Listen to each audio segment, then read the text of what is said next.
Assalamualaikum warahmatullahi wabarakatuh. Nama saya Syifa Fauzia, NPM 18428020, jurusan Sistem Informasi semester 7. Di sini saya akan menjelaskan mengenai pengembangan sistem informasi.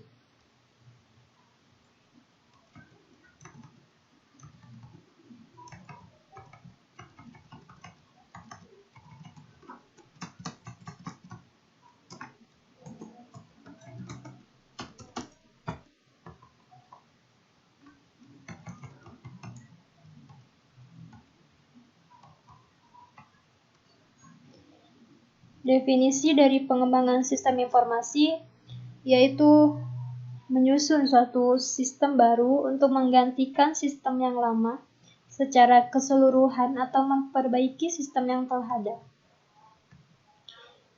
Metodologi, kesatuan metode-metode, prosedur-prosedur, konsep-konsep pekerjaan, aturan-aturan yang digunakan oleh suatu ilmu pengetahuan, seni atau disiplin yang lainnya.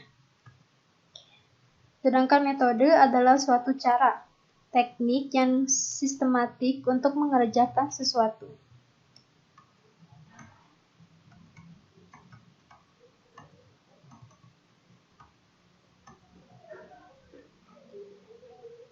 Perlunya pengembangan sistem informasi.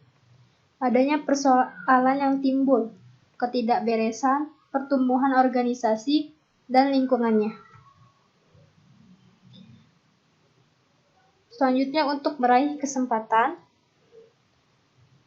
dipandang perlunya sebuah teknologi informasi untuk meningkatkan penyediaan informasi yang lebih baik. Adanya instruksi-instruksi, baik sifatnya intern organisasi dengan adanya kebijakan tertentu, maupun sifatnya ekstern, misalnya adanya kebijakan pemerintah, pasar, dan sebagainya.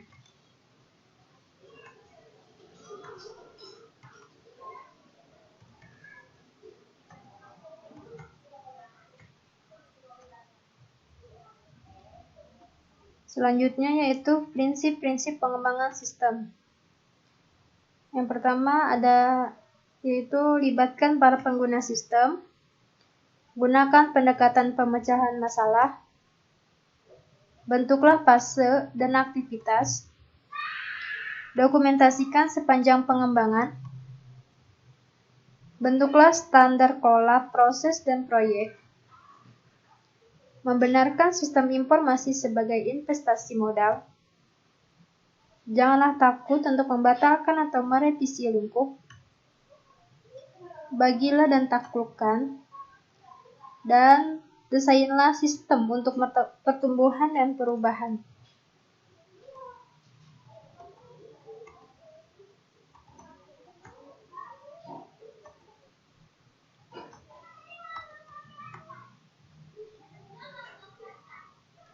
Tahapan pengembangan sistem development life cycle.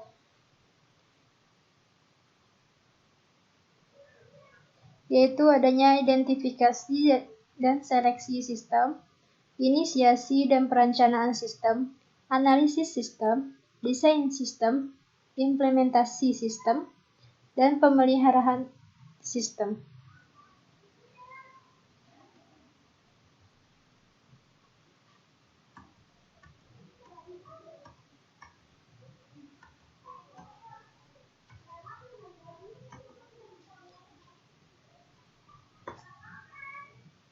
Berikut adalah penjelasan dari identifikasi dan seleksi sistem.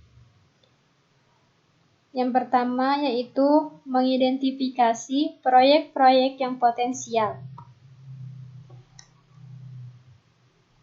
Potensial dari proyek yang dimaksud adalah seberapa besar keuntungan yang bisa diperoleh, durasi waktu yang tersedia, apakah cukup untuk menyelesaikan proyek, dan apakah sumber daya yang dimiliki untuk menyelesaikan proyek.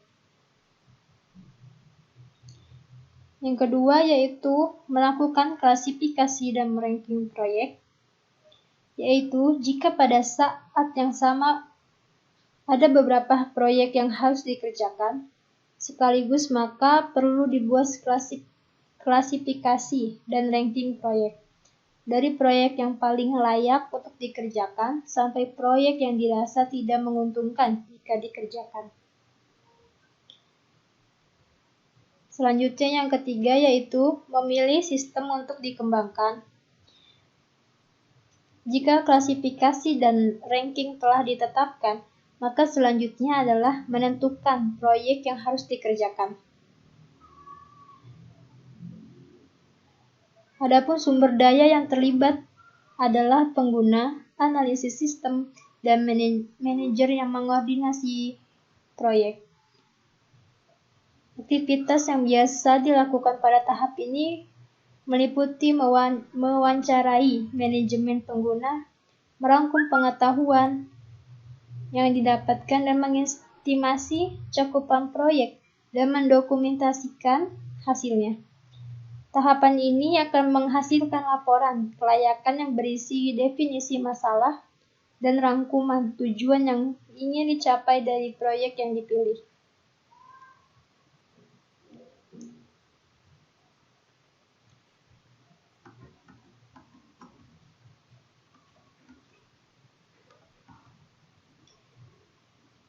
Inisiasi dan perencanaan sistem. Membuat perencanaan jadwal pelaksanaan proyek untuk menjalankan rencana kerja yang akan dikerjakan. Durasi yang diperlukan masing-masing tahap, sumber daya manusia, perangkat lunak, perangkat keras, maupun finansial diestimasi.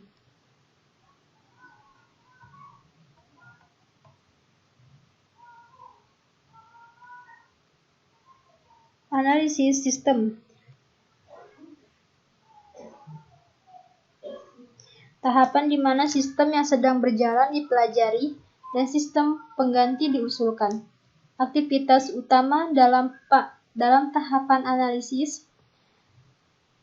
Yang pertama yaitu pengumpulan informasi. Langkah awal pada tahapan analisis adalah mengumpulkan informasi tentang bagaimana proses-proses bisnis yang ada pada sistem lama berjalan. Kemudian ditentukan pada titik mana saja proses bisnis yang mengalami masalah yang bisa diselesaikan dengan sistem informasi. Kelemahan-kelemahan dari sistem lama diidentifikasi dan diperbaiki dengan sistem baru. Yang kedua, mendefinisikan sistem rekrutmen.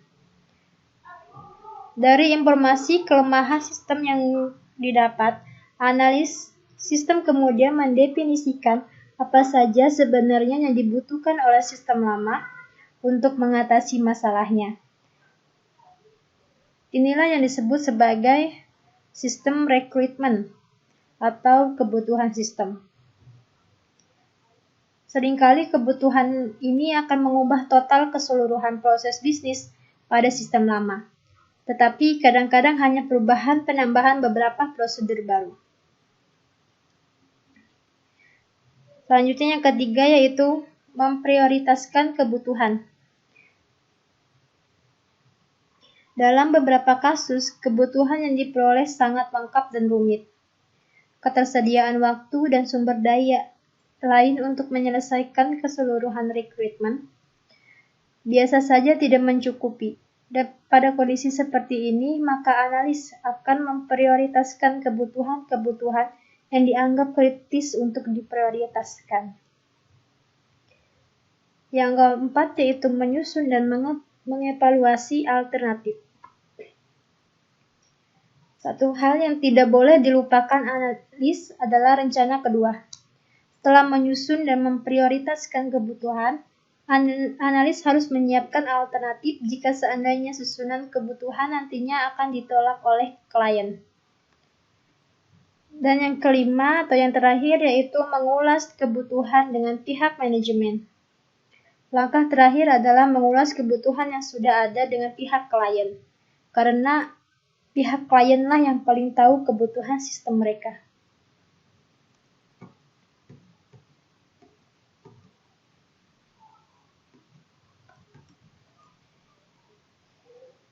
Selanjutnya yaitu Desain sistem. Di sini ada desain logis,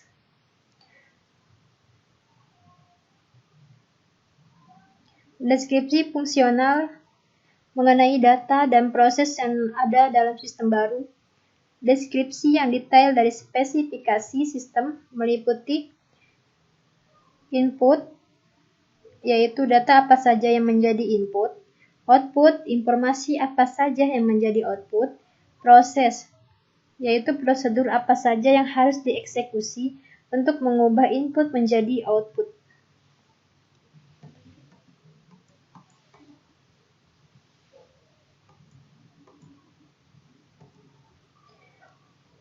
Desain fisik, deskripsi teknis mengenai pilihan teknologi perangkat lunak dan perangkat keras yang digunakan.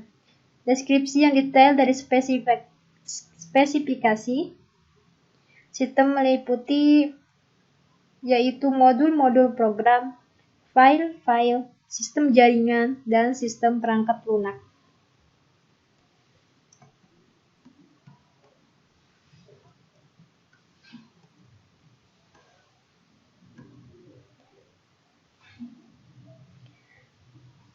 Aktivitas utama pada tahapan desain. Merancang dan mengintegrasikan jaringan, merancang arsitektur aplikasi, mendesain antarmuka pengguna, mendesain sistem antarmuka, mendesain dan mengintegrasi database, membuat prototipe untuk detail dari desain, mendesain dan mengintegrasikan kendala sistem.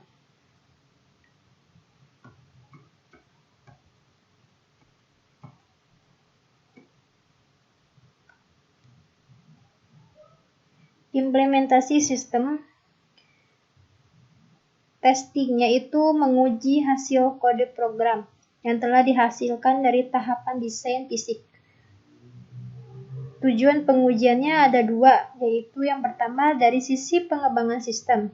Harus dijamin kode program yang dibuat bebas dari kesalahan sinteks maupun logika. Yang kedua, dari sisi pengguna program yang dihasilkan, harus mampu menyelesaikan masalah yang ada pada klien, dan sistem baru harus mudah dijalankan dan dipahami oleh pengguna akhir.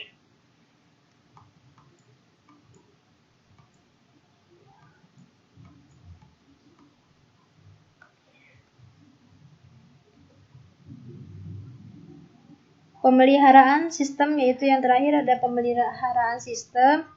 Langkah terakhir dari System Development Life Cycle, di mana pada tahapan ini sistem secara sistematis diperbaiki dan ditingkatkan. Hasil dari tahapan ini adalah versi baru dari perangkat lunak yang telah dibuat. Perbaikan yang telah dilakukan tingkatannya bisa sangat variatif, mulai dari perbaiki program crash hingga berfungsi kembali sampai pada penambahan modul-modul program yang baru sebagai jawaban atas perubahan kebutuhan pengguna.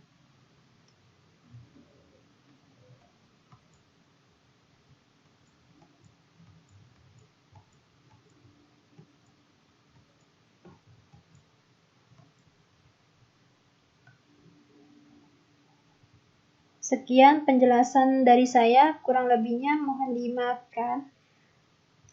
Wassalamualaikum warahmatullahi wabarakatuh.